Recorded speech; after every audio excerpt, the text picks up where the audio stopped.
Halo semuanya, pernah nggak sih ngerasa kalau cara belajar kamu tuh unik, beda aja gitu dari yang lain? Nah, hari ini kita bakal bongkar habis rahasia cara belajar buat tipe insting menurut konsep Stephen.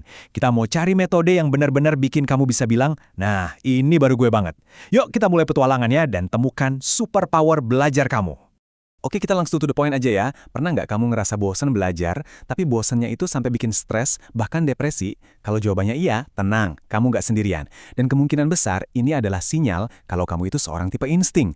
Buat tipe ini, rasa bosan itu bukan jenuh biasa loh. Itu tuh alarm dari otak yang bilang kalau cara belajarnya lagi nggak pas. Tapi tenang, masalahnya itu bukan di diri kamu, tapi di metodenya. Solusinya yaitu tadi, kita harus temukan cara belajar yang terasa natural, yang bikin kamu bisa bilang, nah ini dia cara gue. Dan di pembahasan kali ini, kita bakal bongkar tuntas caranya.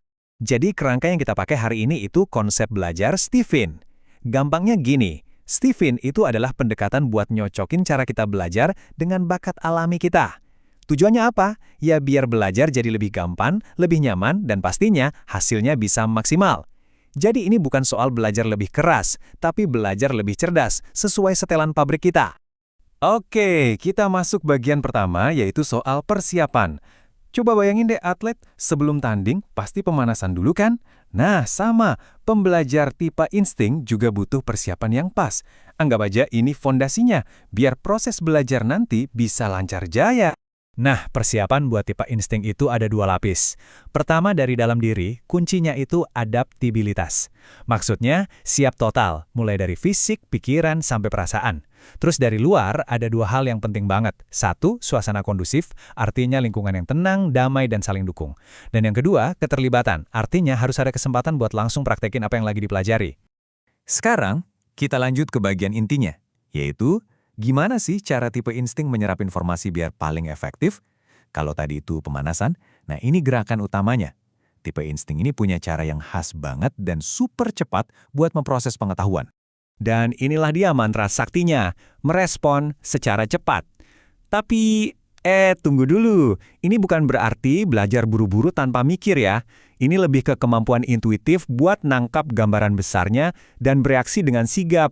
Ini metode belajar yang aktif, dinamis, dan inilah kekuatan super kamu. Jadi, gimana cara kerja merespon secara cepat ini? Gampang kok, ada 3 langkah simpel. Pertama, lihat materinya secara keseluruhan dulu, jangan nyangkut di detail-detail kecil. Pokoknya, dapetin big picture-nya. Kedua, baru deh mulai hubung-hubungin titik-titiknya. Cari kaitan antara info yang satu dengan yang lain. Dan ketiga, ini yang paling penting. Rangkum semuanya buat nemuin simpul atau intisarinya. Efisien banget kan? Terus, buat apa sih ini semua? Tujuan akhirnya satu, menemukan manfaat. Jadi gini, buat tipe insting, informasi itu baru benar-benar nempel di otak kalau mereka tahu apa gunanya. Pertanyaan kayak, ini untungnya buat gue apa? Atau gimana cara pakainya? Itu jadi kunci. Begitu pertanyaan itu kejawab, wow, belajar jadi terasa bermakna banget. Oke, kita udah tahu cara siap-siapnya, udah tahu juga cara belajar yang paling efektif. Tapi, ada satu tantangan lagi yang penting banget nih. Gimana caranya biar semangatnya itu awet, nggak gampang padam? Nah, di bagian terakhir ini, kita akan bahas cara nge-charge baterai belajar buat tipe insting. Ini nih pertanyaan sejuta umat. Gimana sih caranya biar bisa on terus pas belajar? Biar tetap fokus, termotivasi, dan gak gampang kendor. Soalnya kan biasanya mulai itu gampang, yang susah itu konsistennya. Nah, buat tipe insting jawabannya itu unik banget, dan mungkin gak kamu duga sebelumnya. Dan kuncinya adalah kalibrasi belajar lewat silaturahmi. Yup, kamu gak salah dengar. Buat tipe insting, interaksi sosial yang santai itu justru jadi bensin motivasi mereka. Ini cara mereka buat recharge dan kalibrasi ulang semangat belajarnya. Tunggu, jadi maksudnya silaturahmi di sini apa? Ini bukan diskusi materi yang berat ya.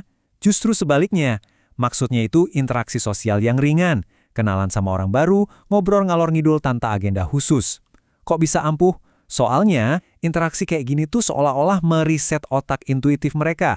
Pikiran jadi jernih, dan pas balik belajar, mereka bisa lihat koneksi-koneksi baru. Ini bisa banget dilakuin pas istirahat atau diselipin di sela-sela belajar, biar energinya tetap positif. Jadi, kalau kita tarik benang merahnya, intinya tuh ini. Kalau ada satu hal yang perlu kamu ingat dari semua pembahasan kita, inilah dia. Buat tipe insting, belajar itu adalah soal koneksi. Ada 2 level koneksi nih.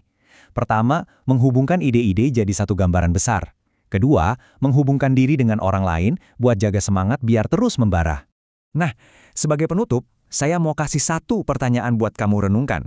Setelah tahu semua ini, soal persiapan, metode merespon cepat, dan pentingnya silaturahmi, kira-kira langkah nyata apa yang bakal kamu ambil besok buat mulai belajar dengan cara yang gue banget? Coba deh dipikirin. Terima kasih banyak sudah menyimak.